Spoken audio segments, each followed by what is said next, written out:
So ಈ ಹಿನ್ನೆಲೆಯಲ್ಲಿ ನಿಮ್ಮ ಸಲಹೆ ಕೂಡ ನಾವು ತೆಗೆದುಕೊಂಡು ನಾವು ಮುಖ್ಯಮಂತ್ರಿಗಳು ಇದ್ರ ಬಗ್ಗೆ ಏನಾದ್ರು ಒಂದು ಅಂತಿಮ ಮಾಡಬೇಕು ಅಂತ ಹೇಳಿ ಕರೆದು ಎಲ್ಲ ಆಫೀಸರ್ಸ್ ಹತ್ರ ಚರ್ಚೆ ಮಾಡಿದ್ದಾರೆ. ಎಲ್ಲರಿಗೂ ಏನು ವಾರ್ನಿಂಗ್ ಕೊಡಬೇಕು ಕೊಟ್ಟಿದ್ದಾರೆ. ಮಿಕ್ಕಿದ ಏನ್ ತೀರ್ಮಾನ ಮಾಡಿದೀವಿ ಅನ್ನೋದನ್ನ ಮುಖ್ಯಮಂತ್ರಿ ತಿಳಿಸ್ತಾರೆ. ಸ್ನೇಹಿತರೆ, ಇವತ್ತು ಗ್ರೇಟರ್ ಬೆಂಗಳೂರು ಅಥಾರಿಟಿ ಅಲ್ಲಿಗೆ ಸಂಬಂಧಪಟ್ಟಂತ ಅಧಿಕಾರಿಗಳ ಜೊತೆ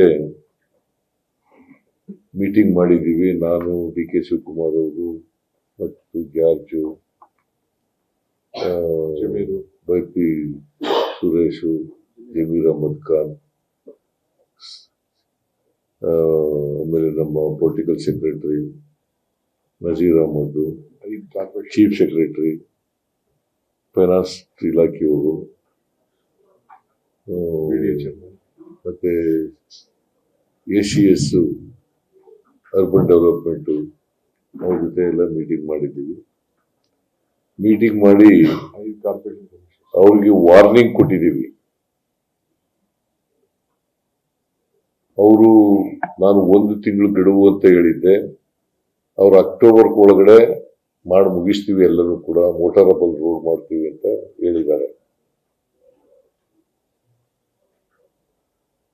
ಈಗಾಗಲೇ ಸುಮಾರು 1500 ಪಾರ್ಟ್ ಹೋಲ್ಸ್ಗಳನ್ನ ಗುರುತು ಮಾಡಿದ್ದಾರೆ. ಅದರಲ್ಲಿ ಸುಮಾರು 6000 ಚಿಲ್ಲರೆ ಪಾರ್ಟ್ ಹೋಲ್ಸ್ಗಳನ್ನ ಮುಚ್ಚಿದ್ದಾರೆ. ಇನ್ನು 8000 ಚಿಲ್ಲರೆ ಪಾರ್ಟ್ ಹೋಲ್ಸ್ಗಳನ್ನ ಮುಚ್ಚಬೇಕಾಗಿದೆ. ಇದು ಡಿ ಕೆ ಶಿವಕುಮಾರ್ ಅವರು ಪೊಲೀಸ್ನವರಿಗೆ, ಸಾರ್ವಜನಿಕರಿಗೆ ಮತ್ತೆ ಇಂಜಿನಿಯರ್ಗಳಿಗೆ ಕೊಟ್ಟಿದ್ದಂತ ಅವರು ಐಡೆಂಟಿಫೈ ಮಾಡಿ ಎಷ್ಟು ಪಾರ್ಟ್ ಹೋಲ್ಸ್ಗಳಿದ್ದಾವೆ ಅಂತಕ್ಕಂಥದ್ದು ಕೂಡ ಹೇಳಿದ್ದಾರೆ. ಸೊ ಈ ಪಾರ್ಟ್ ಹೋಲ್ಸ್ಗಳನ್ನ ಮೋಟಾರಬಲ್ ರೋಡ್ಸ್ ಮಾಡ್ತಕ್ಕಂಥದ್ದು, ಅಂದ್ರೆ ಯಾವುದೇ ತಿರುಗಾಡ್ಲಿಕ್ಕೆ ತೊಂದರೆ ಆಗದ ರೀತಿಯಲ್ಲಿ ಅದು ಸ್ಕೂಟರ್ಗಳಿರ್ಬೋದು, ಕಾರ್ಗಳಿರ್ಬೋದು, ಬಸ್ಗಳಿರ್ಬೋದು, ಟ್ರಕ್ಗಳಿರ್ಬೋದು, ಇವು ಆಮೇಲೆ ಎಂಥದ್ದು ಕ್ಯಾಂಟರ್ಸ್ಗಳು, ಲಾರಿ ತರ ಇರ್ತಕ್ಕಂಥವು, ಇವುಗಳಿಗೆ ತೊಂದರೆ ಆಗದ ರೀತಿಯಲ್ಲಿ ಮಾಡಬೇಕು ಅಂತಕ್ಕಂಥದ್ದು. ಇನ್ನು ಮುಂದೆ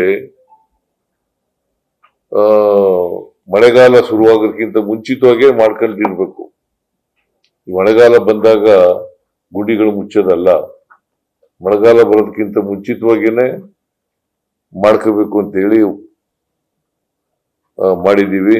ಮತ್ತೆ ಚೀಫ್ ಇಂಜಿನಿಯರ್ಗಳು ಯಾರ್ಯಾರು ಇದ್ದಾರೆ, ಆ ಚೀಫ್ ಇಂಜಿನಿಯರ್ಗಳು ಜವಾಬ್ದಾರರು ಅಂತಕ್ಕಂಥ ಮಾತುಗಳನ್ನ ಹೇಳಿದ್ದೀನಿ. ನೀವು ರಸ್ತೆಗಳು ಗುಂಡಿ ಬಿದ್ದರೆ ಅದು ಮುಚ್ಚದೆ ಹೋದ್ರೆ ಚೀಫ್ ಇಂಜಿನಿಯರ್ಗಳು ಜವಾಬ್ದಾರರು ಅಂತಕ್ಕಂಥ ಮಾತುಗಳನ್ನ ಹೇಳಿದ್ದೀನಿ. ಜೊತೆಗೆ ಸಮನ್ವಯ ಇಲ್ಲ. ಈಗ BWSSB, ಇದು BSCOM, ಆಮೇಲೆ BDA, ಆಮೇಲೆ ಮೆಟ್ರೋ, ಇವ್ರಿಗೆ ಸಮನ್ವಯತೆ ಇಲ್ಲ. ವಾರಕ್ಕೊಮ್ಮೆ ಸಂಬಂಧಪಟ್ಟಂತ ಎಲ್ಲ ಅಧಿಕಾರಿಗಳು ಕೂಡ ಭೇಟಿ ಮಾಡಬೇಕು.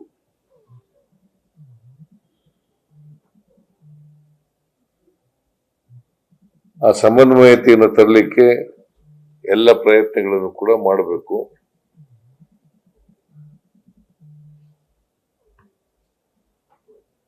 ಆಮೇಲೆ ಎಲ್ಲರೂ ಕೂಡ ಫೀಲ್ಡ್ ಮೇಲೆ ಇರಬೇಕು. ಕಮಿಷನರ್ಗಳು ಇರಬೇಕು, ಚೀಫ್ ಇಂಜಿನಿಯರ್ಗಳು ಇರಬೇಕು, ಸೂಪರಿಂಟೆಂಡೆಂಟ್ ಇಂಜಿನಿಯರ್ಗಳು ಇರಬೇಕು, ಎಕ್ಸಿಕ್ಯೂಟಿವ್ ಇಂಜಿನಿಯರ್ಗಳು ಇರಬೇಕು. ಫೀಲ್ಡ್ ಮೇಲೆ ಇರಬೇಕು. ಸೂಪರ್ವೈಸ್ ಮಾಡದೆ ಹೋದ್ರೆ ಕೆಲಸ ಆಗಲ್ಲ.